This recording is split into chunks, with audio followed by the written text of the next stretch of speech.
ایک مسلمان سے اللہ کی جو ڈیمانڈ ہے وہ یہ ہے کہ بھائی جب گناہ ہو جائے نا تو کہہ دو یا اللہ گناہ ہو گیا میں معافی مانگتا ہوں. یہ اللہ کی ڈیمانڈ ہے. اللہ کی ڈیمانڈ یہ نہیں ہے کہ تم سے گناہ ہو نہیں سکتا. بھائی کیسے نہیں ہو سکتا؟ اللہ نے انسان بنایا تو ہوگا گناہ. یہ کیسے ہو سکتا ہے کہ میں انسان بھی ہوں اور مجھ سے گناہ نہ ہو؟ یہ نہیں ہو سکتا. ہمارے استاذ محترم مفتی محمود اشرف صاحب عثمانی رحمۃ اللہ علیہ وہ فرمایا کرتے تھے کہ جب ہم کسی کی تعریف کرتے ہیں تو اس کو فرشتہ بنا دیتے ہیں.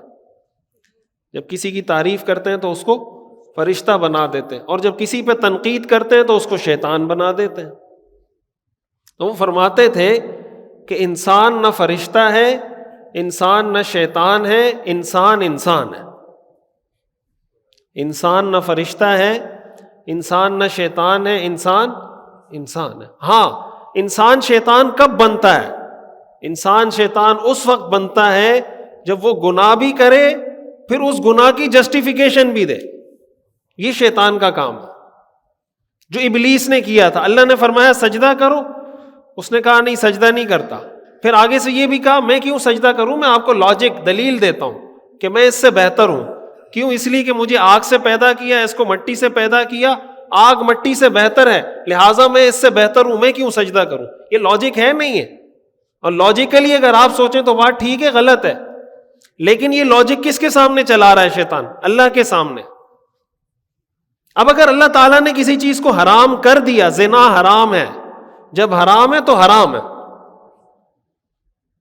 اب اگر کسی سے زنا ہوا ہے تو وہ اپنے آپ کو اگر گناہگار سمجھتا ہے کہ مجھ سے بہت بڑا گناہ ہوا ہے، بہت بڑا جرم ہوا ہے، کبیرہ گناہ کا میں نے ارتکاب کیا ہے، وہ معافی مانگے، اللہ معاف کر دے گا.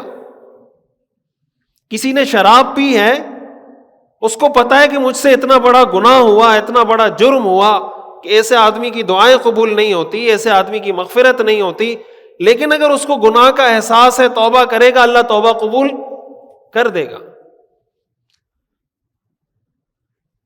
علماء نے لکھا ہے کہ جب انسان زیادہ عرصہ کسی کو آپ تاریکی میں رکھیں نا، 1 سال 2 سال تک آپ کسی آدمی کو ایسی جگہ پہ رکھیں کہ اس کو روشنی بالکل 2 سال تک روشنی دکھے ہی نہیں، تو 2 سال بعد جب آپ اس کو روشنی میں لے کر آئیں گے، روشنی سے اس کو تکلیف ہوگی.